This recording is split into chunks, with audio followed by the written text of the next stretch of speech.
On the 29th of November, 2012, fast food workers across New York City did something the industry had spent decades trying to prevent.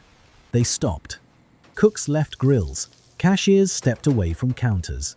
Roughly 200 workers from restaurants, including McDonald's, Wendy's, and Burger King, walked off the job, demanding $15 an hour and the right to organize. For customers, fast food promised the opposite of interruption. No long meal, no uncertain wait, no complicated ritual. Order, pay, eat, leave. But that promise had taken more than a century to build. Restaurants had learned to remove waiters from parts of the transaction, shrink menus, divide kitchens into specialized stations, reproduce the same operating methods across thousands of locations, build for the automobile, sell meals through windows, market directly to children, and eventually place the ordering counter inside a phone. Each change saved the customer a little more time. The work required to create those minutes did not vanish.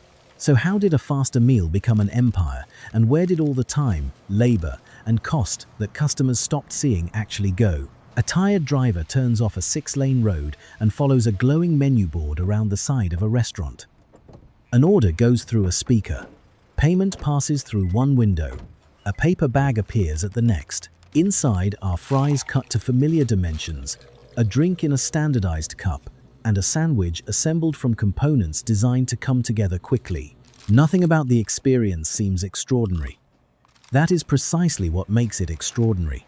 The customer does not need to know the cook, inspect the kitchen, negotiate a price, understand the equipment, or ask how long dinner will take.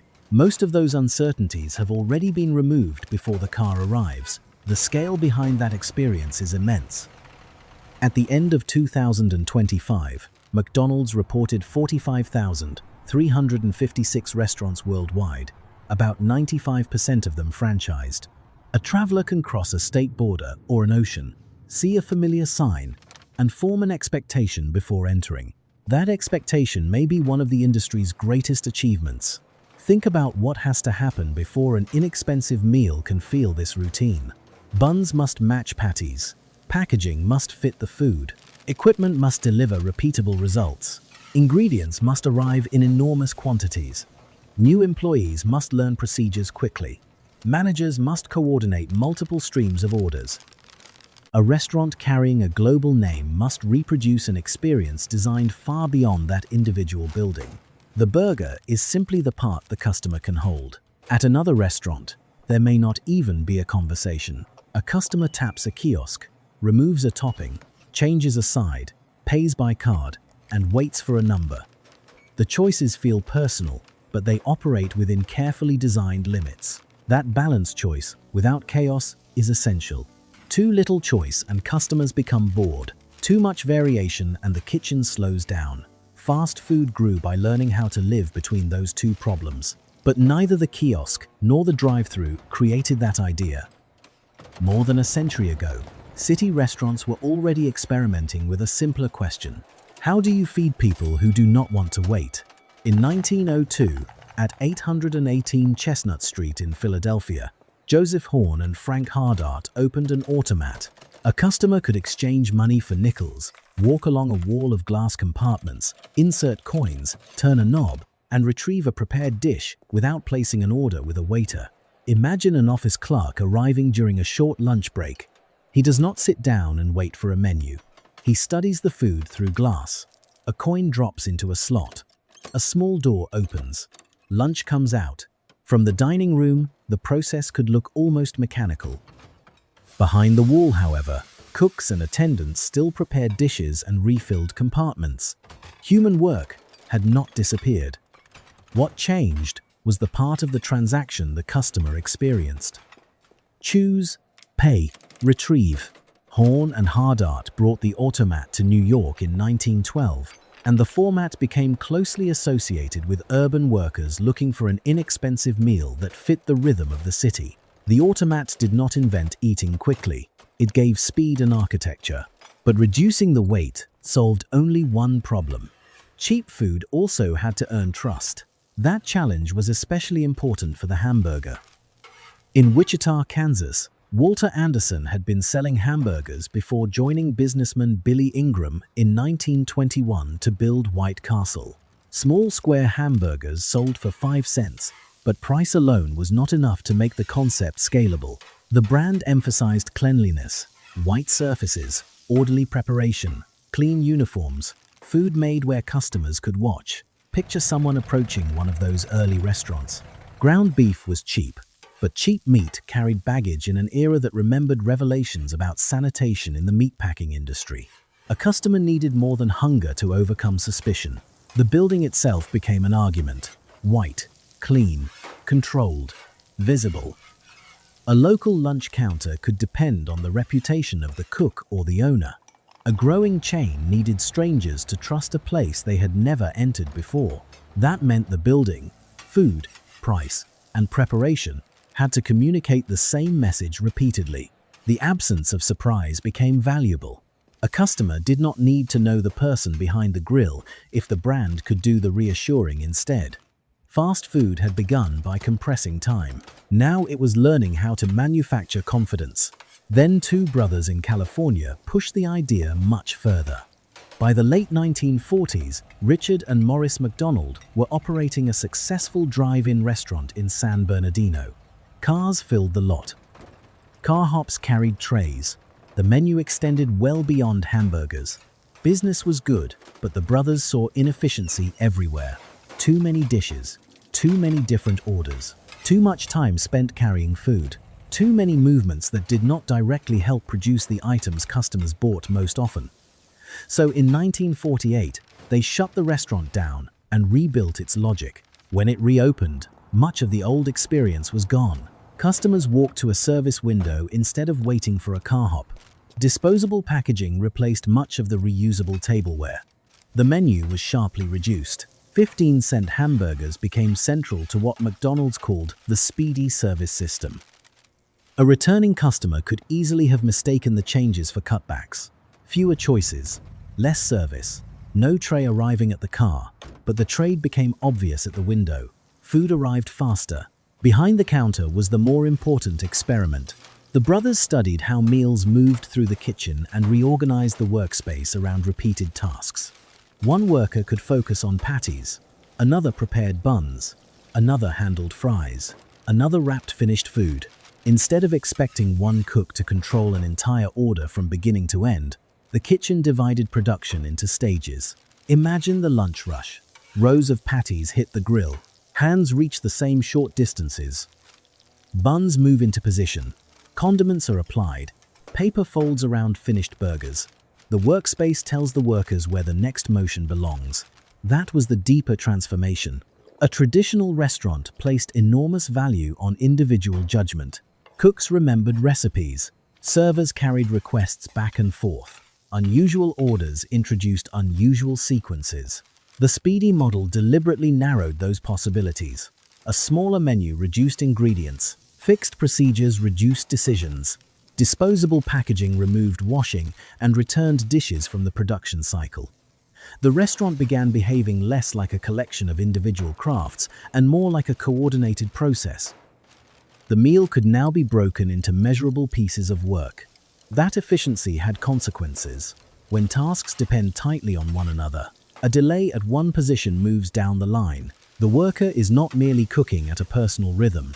The flow of orders increasingly determines the rhythm. For the customer, the result is a shorter wait. For the kitchen, it is discipline. White Castle had helped make the inexpensive hamburger respectable and familiar. The McDonald brothers pushed the logic inward, into the movements of the people preparing it. Their breakthrough was not a new type of meat, it was choreography. Every removed step made the next burger easier to produce like the one before it. Every narrowed choice made demand easier to handle. The restaurant was becoming something that could be observed, measured, taught, and copied. That final possibility attracted a traveling salesman. In 1954, Ray Kroc visited the McDonald brothers in San Bernardino after becoming interested in why one restaurant needed so many of the multi-mixer milkshake machines he sold. McDonald's own history records that the visit led to Kroc becoming the brothers' franchise agent. Kroc did not need another hamburger restaurant. He needed a method that could survive being copied. On the 15th of April, 1955, he opened a McDonald's in Des Plaines, Illinois. Now imagine a customer walking into that restaurant hundreds of miles from San Bernardino. Dick and Mac McDonald are nowhere nearby. The California kitchen is gone. Different people work behind the counter, yet the restaurant is supposed to feel like part of the same idea. That required far more than handing someone a recipe. An operator needed equipment specifications, preparation procedures, building designs, supplier relationships, service standards, training. The more precisely those instructions traveled, the less the restaurant depended on the personality of one owner or one talented cook. The real challenge was making the method portable. Other food businesses were discovering similar possibilities.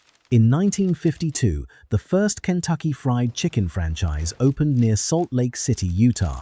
Colonel Harlan Sanders was selling a completely different product, but franchising allowed a recognizable name and method to travel beyond the original restaurant. The implications were enormous. A company did not have to personally operate every kitchen in order to extend a brand. Local operators could invest capital and run individual restaurants while using a larger commercial identity and operating framework. But that created another problem. How do you make independent operators behave enough alike that customers still believe they are visiting one brand? In 1961, McDonald's opened Hamburger University. That same year, the company acquired the rights to the McDonald Brothers business for $2.7 million. The playful name Hamburger University concealed a serious idea. Restaurant management itself could be taught as a repeatable discipline. Picture an operator in a classroom instead of standing behind a grill. He is learning that a chain restaurant is not merely food plus a building. It is measurements, routines, purchasing decisions, equipment, training, architecture. A set of expectations that must survive the journey to another town. The balance of power was shifting. The brothers had refined the operating method. Kroc's organization would become exceptionally good at multiplying it. The most scalable product was no longer the hamburger. It was the instructions. Once those instructions could travel, fast food needed somewhere to put all the new restaurants. Post-war America was building the answer. On the 29th of June, 1956, President Dwight D. Eisenhower signed the Federal Aid Highway Act. The interstate network had roots in earlier legislation, but the 1956 Act accelerated the program, increased the authorized system to 41,000 miles, and set the federal share of eligible construction costs at 90%. Concrete and asphalt began connecting metropolitan areas on an extraordinary scale. For chain restaurants, a country moving by automobile created ideal conditions. A local diner could depend on local reputation. A national chain could offer something valuable precisely when the customer was far from home. Picture a family several hours into a road trip. The children are restless. The driver watches the fuel gauge. Nobody knows the next town. Then a familiar sign appears beside the road.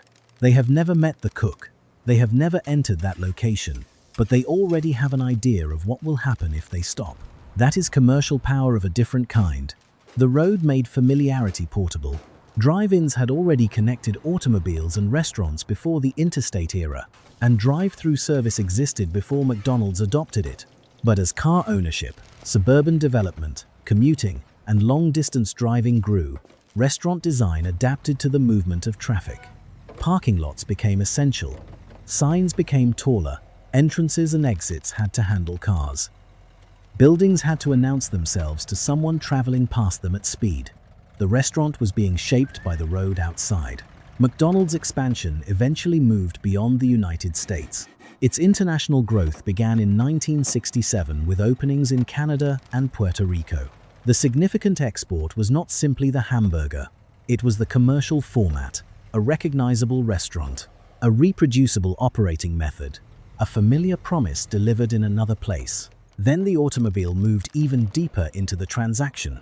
On the 24th of January 1975, a McDonald's in Sierra Vista, Arizona, opened the chain's first drive-thru.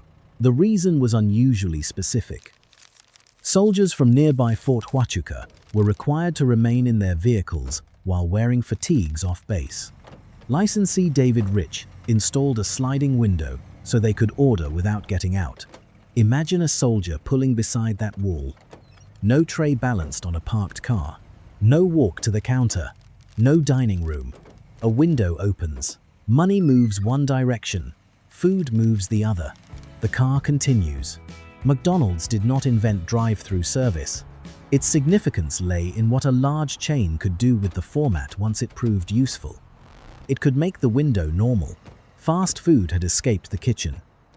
It now occupied roads, parking lots, roadside signs, commercial strips, and daily commuting patterns. A restaurant did not need to belong to a town to attract a traveler. It needed to be recognized before the car passed it. Once millions of people could identify the same restaurants almost automatically. However, the next battle was no longer simply over where they would eat. It was over what they would want before they arrived. By the 1970s, chains had learned how to capture attention from the road. Children offered access to something more durable: memory. In 1979, McDonald's introduced the Happy Meal nationally in the United States. The box contained food. It also contained an object that did not need to be eaten. A child opens the package. Fries spill toward one side. A hamburger sits inside its wrapper, but the first thing lifted from the box may be the toy. The meal is gone in minutes. The toy can survive for weeks. It can travel home, sit in a bedroom, be traded with another child, connect the restaurant to a character from television or a film. The purchase has acquired an afterlife. That mattered because children do not encounter brands only as prices and products. A mascot can become a familiar face. A restaurant can become a reward. A toy can turn repeated meals into a collection. Food no longer has to wait for hunger to become relevant. The Happy Meal was part of a much larger advertising environment filled with television commercials, jingles, characters, playgrounds, packaging, promotions, and family-oriented branding. By 2006, the scale of food marketing to children and adolescents was large enough to attract detailed examination by the Federal Trade Commission. 44 major food and beverage companies reported spending more than $1.6 billion marketing to young people in the United States that year. Quick-service restaurant children's meals accounted for hundreds of millions of dollars when toy premiums were included. Picture a child watching television. A commercial ends with a recognizable character and a meal. Later, in the car, the child asks a parent to stop at the restaurant. The request begins before anyone has seen a menu. The competition has moved outside the building. Earlier chains made strangers comfortable by controlling what they saw at the restaurant. Now companies could compete for a place in memory before the customer arrived. And television was only one medium. When the FTC revisited youth food marketing using 2009 data, 48 reporting companies said they had spent $1.79 billion. Total inflation-adjusted spending had declined compared with 2006, but spending on newer channels such as online, mobile, and viral marketing had increased. The screens were changing. The struggle for attention was not. A mascot between cartoons could become a branded website. A television promotion could become a game. A toy could connect to entertainment. A restaurant visit could become part of childhood routine. This does not mean an advertisement automatically creates a lifelong customer or that a toy determines what every family eats. The transformation is subtler. Fast food companies learned that demand could be influenced before the moment of purchase. That made brand memory extremely valuable. A competitor could discount a burger. It could copy fries. It could build a similar dining room, but it could not easily reproduce years of associations already stored in a customer's mind. Food had been standardized. Buildings had been standardized. Operating procedures had been standardized. Now expectation could be cultivated with the same intensity. And expectation created pressure. When customers are taught that fast should feel almost immediate, someone behind the counter has to make that promise real. A kitchen screen does not care that the worker beneath it is tired. Orders appear in bright blocks. One asks for no pickles. Another adds a sauce. Fries are cooking. A drink is missing. A delivery driver is waiting. 3 new orders appear before the first one disappears. For the customer, those minutes are a wait. For the crew, they are production. Fast food jobs differ by employer, market, shift, and restaurant. But the basic operating challenge is unforgiving. Several activities must converge at the same moment. The grill cannot fall too far behind assembly. Fries cannot arrive after everything else has cooled. Drive-through orders compete with counter orders. Mobile orders compete with delivery pickups. Efficiency depends on coordination under pressure. The logic perfected in the early streamlined kitchen has expanded into a far more complicated environment. Now move from the kitchen to a back office after closing. A franchise operator opens a sales report.